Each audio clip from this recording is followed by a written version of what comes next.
নারী টি-20 বিশ্বকাপে নিজেদের দ্বিতীয় ম্যাচে আজ ইংল্যান্ডের মুখোমুখি হবে বাংলাদেশ। আরব আমিরাতের শারজায় ম্যাচটি শুরু হবে রাত ৮টায়। আসরের প্রথম ম্যাচে ১০ বছরের আক্ষেপ ঘুচিয়ে টি-20 বিশ্বকাপে জয়ের দেখা পেয়েছিল নিগার সুলতানা জ্যোতির দল। এই ম্যাচেও সেই ধারাবাহিকতা অব্যাহত রাখতে চায় সুবহানা মুস্তারি নাদিরারা। বিস্তারিত রাফি আমিনের রিপোর্টে।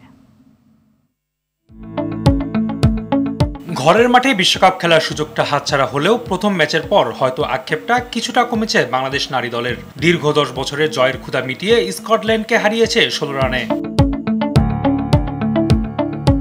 এমন শুভ সূচনার পর জ্যোতিদের সামনে এবার কঠিন ইংলিশ পরীক্ষা। দলটির বিপক্ষে টি-20তে ৩ দেখায় ৩টিতেই হেরেছে টাইগ্রেসরা। তবে দারুণভাবে আসর শুরু করা দলটির নজর ২ পয়েন্টেই। স্কটিশদের হারালেও ফিল্ডিং নিয়ে কপালে চিন্তার ভাঁজ দলটির। তাই গত ম্যাচের ভুল শুধরে ইংল্যান্ডের বিপক্ষে ৩ বিভাগেই শতভাগ দিতে চান সুবহানা মুস্তারি। আমরা আশাবাদী যে কালকের ম্যাচটা আমরা আমাদের 100% এফোর্ট দিব।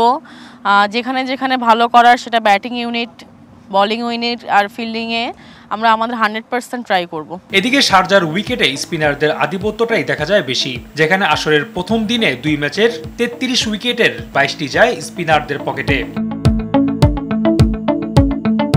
এক্ষেত্রে লড়াইটা হতে পারে রাবিয়া নাহিদাদের বিপরীতে ইংলিশ স্পিনার সোফি এক্লেস্টন ও সারাহ গ্লেনের। ফলে আত্মবিশ্বাসী বাংলাদেশকে হারিয়ে শুভ সূচনা করতেই মাঠে নামবে ইংল্যান্ড।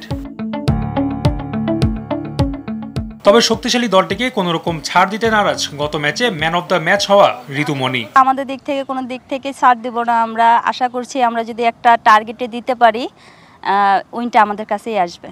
এর আগে দিনের অন্য ম্যাচে শ্রীলঙ্কার বিপক্ষে বিকেল ৪টায় বিশ্বকাপ মিশন শুরু করবে অস্ট্রেলিয়া। রাফি আমিন, RTV।